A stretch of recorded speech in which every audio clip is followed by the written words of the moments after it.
Hello students, welcome to my channel education लेन।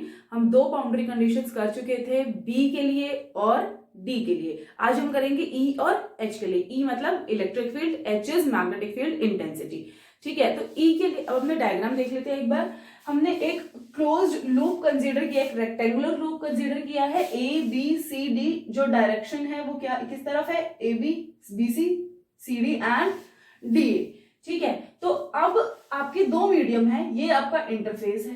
ठीक है, तो इधर ऊपर वाले में क्या है, इलेक्ट्रिक फील्ड E1 और नीचे में क्या है, E2। इसका जो लेंथ है यहाँ पर ये AD जो है वो क्या है, डेल H।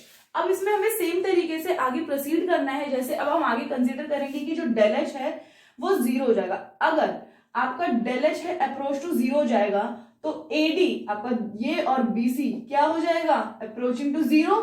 ठीक है, और AB और CD क्या है, एक दूसरे के इंटरफेस पे आ जाएगी। जैसे ये इंटरफेस पे आएंगे तो जो सरफेस है वो क्या हो जाएगा, कोलैप्स हो जाएगा। अब वो सरफेस नहीं रहेगा, अब वो क्या बन जाएगा, एक लाइन बन जाएगा यहाँ पे। ठीक है, तो अब ये जो सरफेस होगा ये कोलैप्स हो जाएगा, इसे हम आगे यूज करेंगे। तो let us start. Maxwell first equation क्या कहती है, curl of E is equal to minus del B by del D. ये हमने ऑलरेडी पढ़ लिया है। Integrating this over surface S of the loop, surface S पे हमने इसको इंटीग्रेट कर दिया है, यहाँ पे ये ds आ गया है। Now according to Stokes theorem, Stokes theorem क्या करता है, आपके सरफेस इंटीग्रल को क्लोज्ड लाइन इंटीग्रल में चेंज करता है। यहीं पर इसने यही सब स्टेप किया है। यहाँ पे ये क्लोज्ड लाइन इंटीग्रल और कहां से है, A B C D, E dot DL हो गया। अब आप ए बी सी जी को क्या कर सकते हो, ये जो क्लोज लाइन इंटीग्रल इसको अलग अलग पार्ट्स में लिख सकते हो। कैसे, ए बी सी डी और बीसी और डीए से कॉन्ट्रीब्यूशन आएंगे। मैंने इसमें कंप्लीट इसलिए नहीं लिखा क्योंकि जब मेरा डेल एच अप्रोचिंग टू 0 होगा तो एडी और बीसी से जो कॉन्ट्रीब्यूशन होगा वो क्या होगा, 0 होगा, इसलिए मैंने यहाँ पर नहीं लिखा है। तो इन दोनों से कॉन्ट्रीब्यूशन होगा वो किसके इक्वल होगा, minus del B by del T dot DS. अब आप देखिए इस सेकेंड इक्वेशन में ये जो सरफेस है ये कोलैप्स कब होगा, जब मेरा डेल एच 0 हो जाएगा। तो यहाँ पे लेट अस हम लिखते हैं, let A B and C D approach at interface.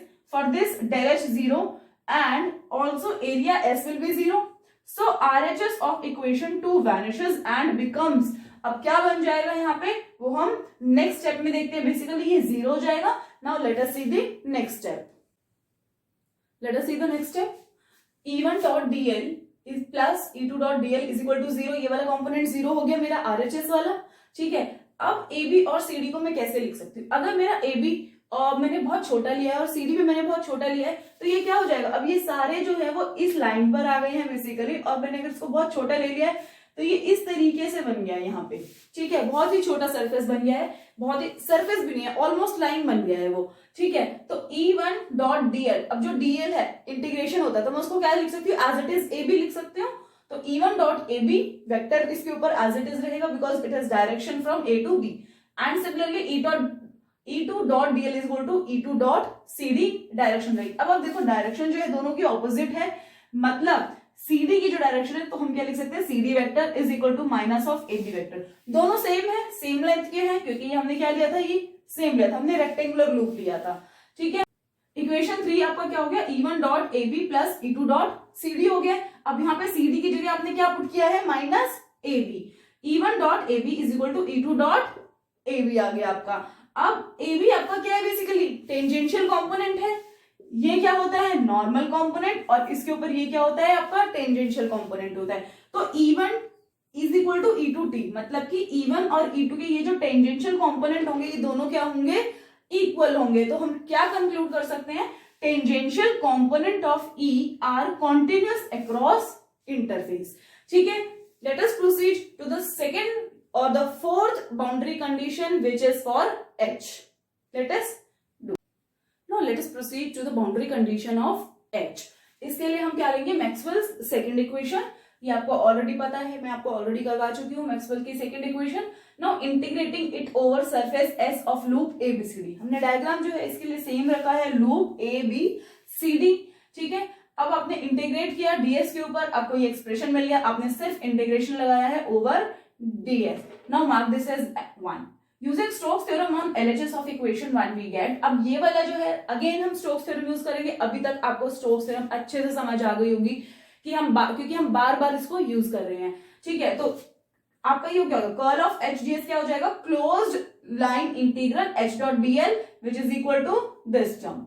Now अब ये जो आपका close line integral H dot D L ABCD पे है, हम इसको अलग अलग कॉम्पोनेंट्स में डिवाइड कर लेंगे, जैसे हमने पहले किया था एबी और C D and the contribution from BC and DA. Again मैंने contribution from BC and DA इसलिए लिखा है क्योंकि जब मेरी हाइट जो है वो 0 आ जाएगी, डेल एच टेंडिंग टू 0 हो जाएगा जब, तो मेरा एबी और सीडी क्या हो जाएंगे, एक दूसरे के ऊपर आ जाएंगे बिल्कुल, और जो एरिया जो इसने कर रखा है कंप्राइज वो क्या हो जाएगा, 0 हो जाएगा।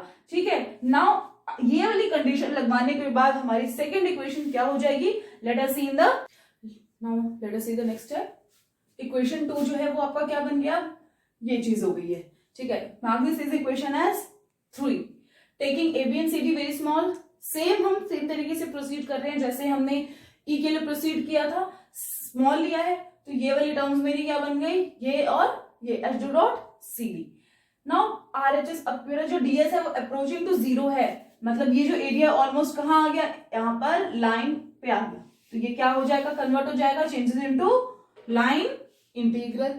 ठीक है, अब यहाँ पे हमने 0 इसलिए नहीं क्योंकि हमें मेरे पास यहाँ पर 2 टर्म्स हैं। ठीक है, तो आपकी ये वाली टर्म तो क्या हो जाएगी, 0 हो जाएगी, लेकिन और ये जो आपका फर्स्ट टर्म बची ये बचेगी, ये क्या है, S G S perpendicular, S का मतलब है सरफेस और जे का मतलब आप क्या क्या हो गया, करंट डेंसिटी, तो ये क्या बन गया, surface current density, perpendicular surface current density, मतलब एबी के जो परपेंडिकुलर है डीएस, अब ये ऑलमोस्ट कहाँ आ गया, लाइन बन गया, तो यहाँ पे मैंने क्या लिख दिया, line which is A B. यहाँ पे मैं ए बी या सी डी कुछ भी लिख सकती हूँ क्योंकि अब यहाँ पे ए बी और सी डी इक्वल है।